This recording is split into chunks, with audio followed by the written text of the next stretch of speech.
Welcome back to the deep dive. We've talked about black holes before, but today we're going to dive into a fascinating area where black holes might just be the answer to another cosmic mystery, dark matter. It's a really compelling idea, Yeah, especially when we consider everything we already know about dark matter and its influence on galaxies and those massive galaxy clusters. right. The challenge is, well, it's dark matter. We can't see it directly. So that's led scientists to explore explanations that go beyond what we typically think of as the standard model of particle physics. And that's where these primordial black holes, these PBHs, come in. Yeah, PBHs, they offer a very intriguing avenue. We've got a stack of recent papers here that really dive into this possibility, and that's what we're going to be unpacking today. We're going to be talking about the theoretical framework for PBH formation. We'll touch on the asteroid mass window, and we'll discuss the potential for actually detecting these elusive objects, potentially through gravitational waves. And one thing that's really exciting is that we've actually detected gravitational waves from merging black holes already. Right. Like, remember GW150914? Yeah, back in 2016, that was groundbreaking. It was, and that really opened our eyes to a much wider range of black hole masses than we had previously thought possible. Yeah, that discovery really set the stage for this renewed interest in PBHs, didn't it? It's like Yeah. the universe gave us this little hint that black holes might exist on scales much smaller than those formed from, the collapsing stars. Exactly. And while those heavier black holes detected by LIGO and other instruments are unlikely to be the majority of dark matter, finding a smaller one, a primordial black hole, would be monumental. It would. It would confirm they exist and potentially solve this puzzle that's been plaguing cosmologists for decades. Yeah. So let's start with the basics. For our listeners who maybe need a refresher, what is it that makes a primordial black hole different from the regular black holes we typically hear about? Well, the key difference is really in their origin. Primordial black holes, they're thought to have formed way back in the very early universe, All right. before the Big Bang nucleosynthesis. That's, when the light elements were created. Right. So that sets them apart from stellar black holes, which form much later when massive stars collapse under their own gravity. So we're talking about black holes that formed from that incredibly dense primordial soup even before atoms as we know them existed. Exactly. And if these PBHs do make up a significant chunk of dark matter, current data suggests they'd have to have masses somewhere between 10 to the power of -16 and 10 to the power of -12 solar masses. Those numbers might seem a little abstract to some folks, so let's try to put that into perspective. What would the physical size of these hypothetical PBHs be? Well, based on that mass range, their Schwarzschild radii, which is, the point of no return for anything falling into them, it would be between 10 to the power of -3 and 0.1 angstroms. Now, to give you an idea of how small that is, a hydrogen atom is about 1 angstrom across. So we're talking black holes smaller than an atom. That's crazy. It is. And that size range, we often call it the asteroid mass window. And it's kind of intriguing because the masses of these PBHs would be similar to that of asteroids. And this window, well, it's considered the most promising range for PBH dark matter. I'm sure our listeners are curious about why this particular window is so crucial. What determines those upper and lower mass limits? Right, so the lower limit, that comes from the lack of observed gamma rays and X-rays from what's called Hawking radiation. Hawking radiation, right. That's this theoretical process where black holes slowly evaporate over time, emitting particles as they do. Exactly. So if PBHs were any lighter than that 10 to the -16 solar masses, they would have evaporated away already, and we would have seen the radiation from their demise. Right, we would have detected it. So their continued existence without us seeing any of that radiation puts a lower limit on their mass. You got it. And then on the other side, the upper limit, well, that comes from microlensing observations. Ah, microlensing. I remember reading about this. It's this really cool phenomenon where a massive object like a PBH passes in front of a distant star, bending the light from that star and causing it to temporarily brighten. Exactly. Astronomers have been using some really powerful telescopes, like the Subaru telescope, to meticulously look for these microlensing events, hoping to catch a glimpse of a PBH as it warps the fabric of space-time. And so far, those observations haven't shown any evidence of PBHs heavier than 10 to the -12 solar masses. That's right. So we have these observational constraints that help us narrow down this asteroid mass window, but actually figuring out the precise masses of PBHs within this window, that remains a really big challenge. Sounds like a cosmic detective story. Right. We're piecing together clues from different observations to try to understand these elusive objects. But I imagine narrowing that window further has to present a lot of hurdles, It right? does. Our current observation techniques, they have their limits. Right. A lot of them are better at detecting larger PBHs, and we often have to assume things, like all PBHs having a single mass, which might not be the case in reality. So is there any hope for refining our understanding of this mass range? What are the next steps in this investigation? Absolutely. There's a lot of exciting progress happening right now looking at emissions from our own galaxy instead of that more diffuse extragalactic background. Okay. And we're also exploring the idea of broad mass functions, where PBHs would actually exist in a range of masses, not just a single one. That could help constrain the window further, too. Okay, so it sounds like the hunt for PBHs is a very dynamic field with researchers constantly developing new strategies. Definitely. But let's say for a moment that PBHs do exist within this asteroid mass window. Where could they have come from in the first place? Well, one of the most appealing hypotheses is that PBHs came about during the epoch of inflation. That period of exponential expansion the universe went through in the first fraction of a second after the Big Bang. Right, inflation. So we're talking about connecting two of the biggest mysteries in cosmology here, dark matter and inflation. Exactly. And it's a concept that just makes so much sense. It does. But how could inflation, something associated with the universe's large-scale structure, also create these incredibly tiny objects? That's what I'm wondering. The key is in the density fluctuations that inflation would have seeded in the very early universe. Picture the universe right after the Big Bang as this perfectly smooth soup. Inflation, in this analogy, would be like dropping in tiny grains of sand into that soup, creating these tiny areas of slightly higher density. Okay, I'm following you. So as the universe continues expanding and cooling, some of these denser regions, those grains of sand, they could have collapsed under their own gravity and formed PBHs. Oh, I see. So those seeds of structure on the grandest scales could have also created the dark matter that kind of pervades the universe. Exactly. And you know what's really attractive about the scenario? It might be explained entirely using standard model physics. No need for new exotic particles. That would be a really elegant solution, wouldn't it? Yeah. Having the answer to the dark matter puzzle rooted in the physics we already understand. Mm, But there have to be some challenges to this idea too, right? of course. One of the main challenges is creating enough PBHs during inflation to account for all the dark matter we actually see. This requires a significant jump in something called the power spectrum of primordial curvature perturbations, which we denote as PO. If I remember correctly, that's a measure of the initial clumpiness of the universe. Mhm. Those density fluctuations we were just talking about. You're exactly right. To form enough PBHs, the early universe would have had to be way clumpier on small scales than what we see in the cosmic microwave background. The CMB, that shows us the universe on much larger scales. Right, so we need some sort of mechanism that can bridge that gap, something to amplify those density fluctuations on the scales that are relevant for PBH formation. Precisely. And unfortunately, standard slow roll inflation, the simplest model of inflation, doesn't quite cut it. It can't produce that jump in PO that we need. It's like, imagine trying to inflate a balloon with one of those tiny coffee stirrer straws. Yeah. It's not powerful enough to do the job. So is the idea of PBHs from inflation a dead end then? Sure. Or are there ways to kind of tweak our understanding of inflation to make it work? Not at all. There are a few ideas out there, and one of the most promising is this concept of ultra-slow roll inflation. Ultra slow roll. Doesn't that seem counterintuitive? I Yeah. mean, wouldn't we need something to speed up inflation, not slow it down, Mm-hmm. to create those larger density fluctuations? That's where it gets really interesting. In ultra-slow roll inflation, the inflaton field, the one driving inflation, it hits a nearly flat section in its potential energy landscape, and it slows down dramatically just for a short period. So if we think of the inflaton field as a ball rolling down a hill in ultra slow roll inflation, it would basically encounter a nearly flat plateau and almost come to a complete stop. Yes, that's a great analogy. And during this plateau phase, the inflaton's acceleration almost perfectly balances the expansion of the universe. Oh, wow. And this allows for much larger density fluctuations to develop compared to standard slow roll inflation. Think of it like compressing a spring. That brief pause allows for a much stronger release of energy. I see. Okay.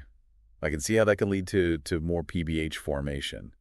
But it seems like this would require a very specific shape for the inflaton field's potential energy, right? Like we'd have to fine-tune the shape of that hill we were talking about. You're exactly right. To make ultra slow roll inflation work, the potential needs to be super flat in that one region to create that plateau, but then have steeper slopes elsewhere so inflation can eventually end and match the observations we have from the CMB.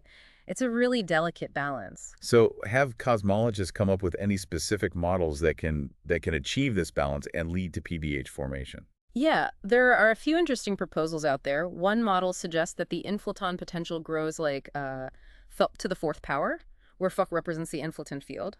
Another one proposes a coupling between the inflaton and the curvature of spacetime, which is represented by the term r. It looks like squared times r. These these equations, they sound a bit complex, but do they actually provide viable pathways to create enough PBHs to explain dark matter? They do. Wow. They're mathematically sophisticated and they offer ways to create the right conditions for a lot of PBHs to form.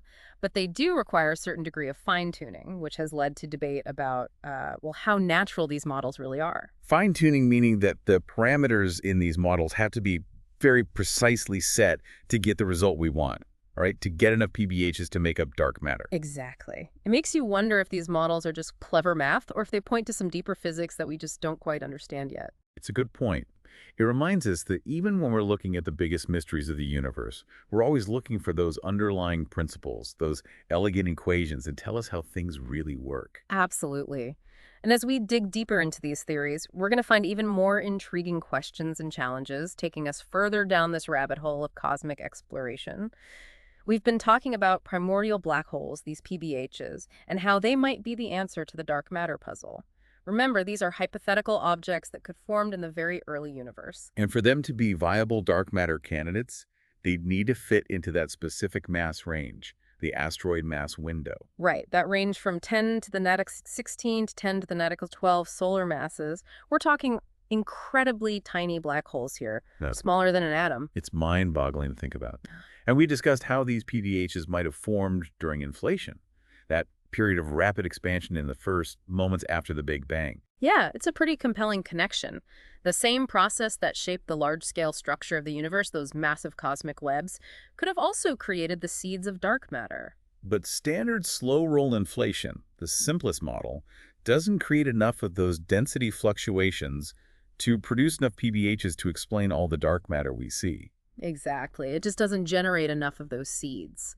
That's where the idea of ultra slow roll inflation comes in. It's kind of a modification to the standard picture where the inflaton field, the one driving inflation, slows down dramatically for a bit. We're using the analogy of a ball rolling down a hill and hitting a flat plateau to illustrate this. Yeah, that's a good way to think about it. And this pause lets those density fluctuations grow much bigger than in standard slow roll inflation. Big enough, potentially, to create enough PBHs. But to achieve this ultra slow roll phase, you would need a very particular shape for the inflated field's potential energy landscape. Exactly. It's a balancing act. You need a flat region for the ultra slow roll phase, but then you need steeper slopes on either side to make sure inflation eventually ends and everything lines up with what we see in the cosmic microwave background. Right, the CMB. So have cosmologists come up with any specific models that could actually achieve this kind of intricate balance and lead to PBH formation? Yeah, there are a few really interesting proposals out there. One model suggests a specific mathematical form for the inflaton potential, where it grows like to the fourth power. O represents the inflaton field. Another one proposes a coupling between the inflaton and spacetime curvature, represented by the term r, looking like squared times r. They sound pretty complex. They are. Do they actually work? Could they produce enough PBHs to explain dark matter? They do offer potential pathways. They are mathematically sophisticated, and they show ways to create the conditions we need for a lot of P2Hs to form. But they do require a certain amount of fine-tuning, which has led to some debate about how natural these models really are. When you say fine-tuning, you mean the parameters in these models have to be very precisely set to get the outcome we want, to get enough PBHs. Exactly. It raises the question, are these models just clever mathematical tricks? Or are they hinting at some deeper physics that we haven't figured out yet? It's like we're trying to crack a cosmic code, searching for that elegant equation that unlocks the universe's secrets. But we've been focusing a lot on ultra slow roll inflation. You mentioned there are other possible mechanisms for PBH formation during inflation as well, right? You're right, ultra-slow roll is a strong contender, but it's not the only option. There are other ideas being explored, other ways to enhance those density fluctuations during inflation, and maybe even lead to PDH formation. Can you remind us about some of those? I'm curious about the effective field theory of inflation and the transient dissipative phase you mentioned earlier. Sure, let's start with the effective field theory of inflation. It's a powerful framework that shifts the focus away from the specific dynamics of the inflaton field itself. Instead, it looks at the behavior of those primordial perturbations, those seeds of structure we've been talking about. So instead of getting bogged down in the specifics of the inflaton field's potential and its ultra-slow roll phase, we can look at it more generally. Focus on how those density fluctuations might have grown, no matter what the inflaton was doing exactly. That's the idea. It gives us more flexibility to explore different ways that those density fluctuations could have been amplified during inflation, potentially even to the levels needed for PBH formation. So how could the effective field theory of inflation lead to those enhanced density fluctuations? What kinds of scenarios are we talking about? One possibility involves rapid changes in the speed of sound of those primordial perturbations during inflation. Imagine these density fluctuations as waves moving through the early universe. If the speed at which those waves travel suddenly changes, it can cause a buildup of energy, amplifying the fluctuations. So like a sound wave hitting a wall or something. Yeah, kinda. It becomes more energetic, more pronounced. Exactly. It's a fascinating idea, and it shows how there could have been all sorts of unexpected dynamics happening in the early universe. Dynamics that could have played a key role in seeding PBHs. It sounds like the effective field theory of inflation gives us a new lens to view these possibilities. What about the transient dissipative phase? What's that one all about? That one borrows some ideas from warm inflation models. These models say the inflaton field isn't completely isolated. It interacts with other fields during inflation. So instead of the inflaton just smoothly rolling down its potential energy landscape, it's bumping into things, Yeah. experiencing friction. Exactly. And even if those interactions are just temporary, a brief period during inflation, they can have a big impact on how those density fluctuations evolve. I'm not sure I follow. Hmm. How does that friction, that loss of energy, lead to bigger density fluctuations and maybe even PDHs?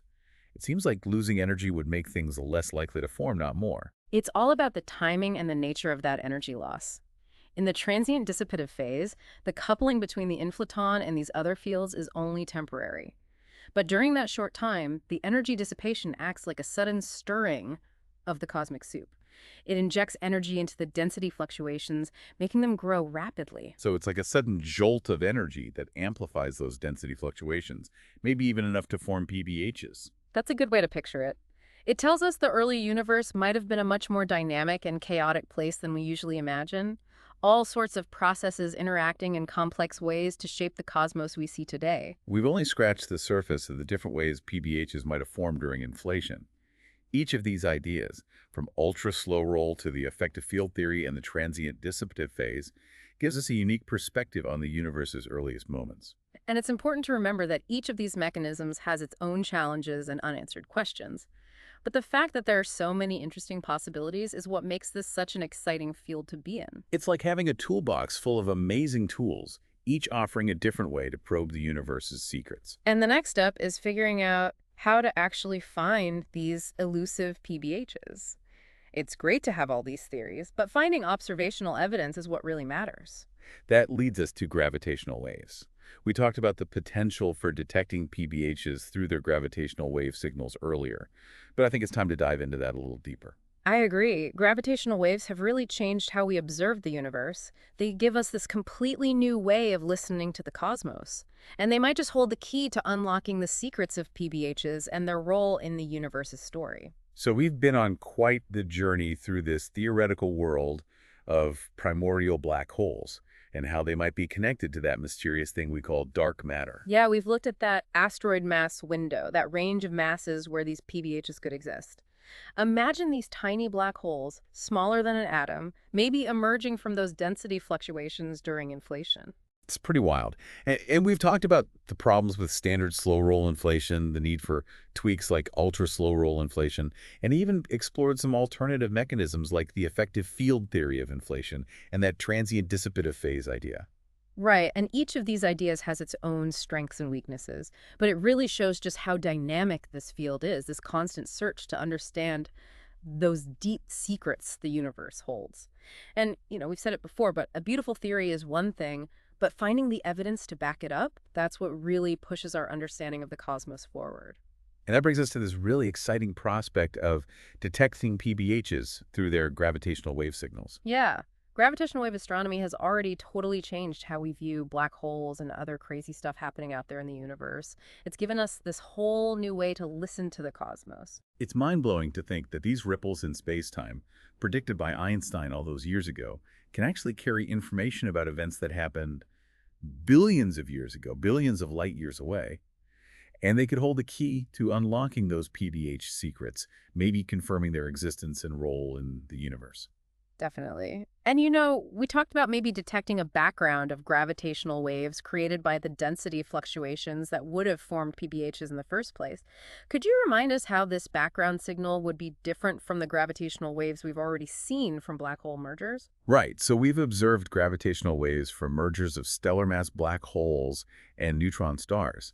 These are like distinct bursts, each with their own unique signal. But this background, this stochastic background, it would be more like this constant hum, a faint but ever-present signal coming from countless PBHs forming in the early universe. Exactly. It's like the difference between hearing a clack of thunder versus listening to the constant roar of the ocean. That's a great analogy. And the frequency of this hum, well, it would depend on how massive those PBHs are. For those asteroid mass PBHs we've been talking about, the signal would fall within a frequency range that future detectors, like LISA, will be able to pick up. LISA, that's the Laser Interferometer Space Antenna, right? Yeah, Set to launch sometime in the 2030s. that's the one. And it's going to open up this whole new window into the gravitational wave universe. So if LISA does pick up this background hum, wouldn't that be pretty strong evidence for those PBHs, especially in that asteroid mass window? I would think so. It'd be a huge discovery, Oh, supporting the idea that PBHs formed in the early universe and could be a big part of dark matter. But you mentioned earlier an even more challenging way to detect PBHs with gravitational waves. right. What if we could actually detect gravitational waves from these asteroid mass PBHs merging together? That would be incredible. But you said it was a really difficult task. Why is that? Well, the problem is the frequency of the gravitational waves from those mergers. Remember, the frequency of gravitational waves from a merging system, it's inversely proportional to the masses of the objects involved. So the smaller the objects, the higher the frequency of those waves. And we're talking about black holes millions or even billions of times lighter than the sun.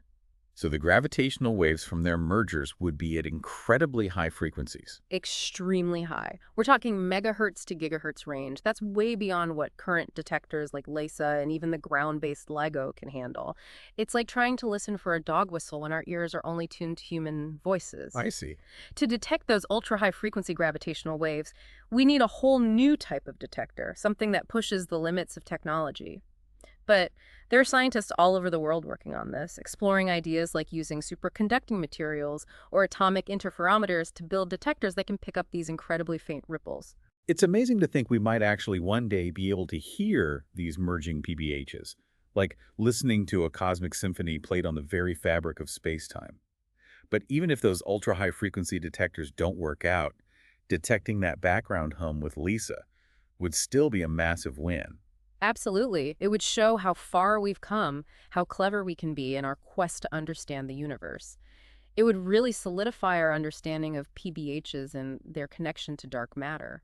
It'd give us a glimpse into the very beginning of the universe, a time when these tiny black holes might have first appeared. It's a pretty thrilling prospect. It Yeah. shows how all these seemingly different areas of cosmology are connected, from the vast scale of inflation to the tiny dance of merging black holes, from the invisible pull of dark matter to the subtle whispers of gravitational waves. Yeah, it's like the universe is this huge, intricate tapestry, woven together with threads of matter, energy, and space-time. And each new discovery helps us see a little bit more of that amazing pattern. So as we wrap up our deep dive into this world of primordial black holes, we're left with a feeling of wonder and anticipation. There's still so much we don't know, but the journey to uncover these secrets is full of amazing possibilities. If PBHs are actually the answer to the dark matter puzzle, it means the universe is even more incredible than we could have imagined, filled with these relics from the very dawn of time. And as we keep developing new tools and refine our theories, we'll keep peeling back those layers of cosmic history, revealing even more mind-blowing secrets. Well, that about wraps up our deep dive for today. Thanks for joining us on this exploration of these hidden corners of the universe. We hope you enjoyed it, and keep looking up, keep asking those big questions, and never stop exploring the wonders of the cosmos.